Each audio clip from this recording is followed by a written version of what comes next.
Mes chers concitoyens du 15e, à l'aube de cette année nouvelle, recevez tout d'abord mes meilleurs vœux de bonheur et de santé. 2023 s'annonce singulière, non plus en raison de la pandémie, mais de la guerre en Ukraine, aux portes mêmes de l'Europe. Les grands équilibres du monde s'en trouvent désormais perturbés et tout autant notre vie quotidienne. Alors, fidèle à sa vocation de se mettre au service de tous, notre mairie s'est d'abord fortement mobilisée pendant plus de 2 ans contre le Covid en protégeant massivement personnels essentiels et praticiens médicaux, commerçants et habitants. Ainsi, 150 000 personnes ont été dépistées, 230 000 vaccinées, 600 000 masques ont été distribués et des milliers de familles ont bénéficié aussi de l'aide alimentaire dispensée en mairie. À peine notre centre Covid fermé, la mairie s'est transformée en site de stockage de produits essentiels à destination de l'Ukraine.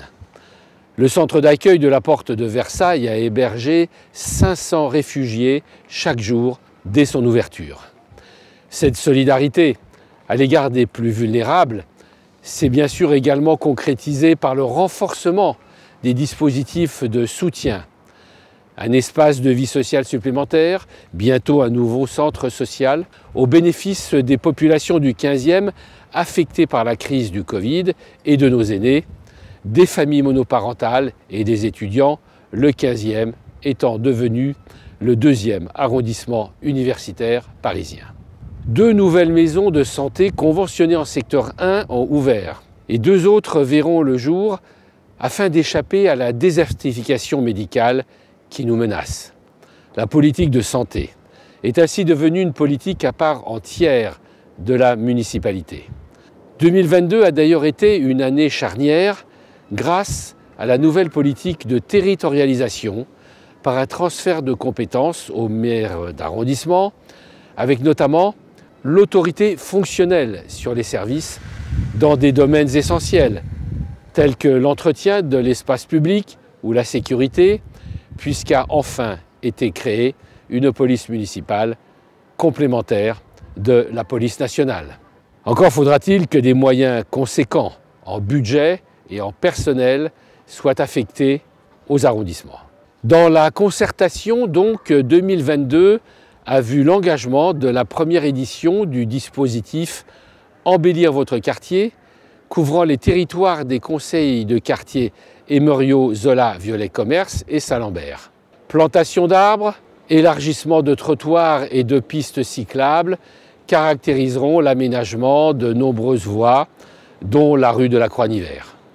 Cette année verra le lancement de la concertation pour une 2e tranche dans le quartier Georges Brassens et la prolongation de la coulée verte jusqu'au parc Brassens, désormais rénové.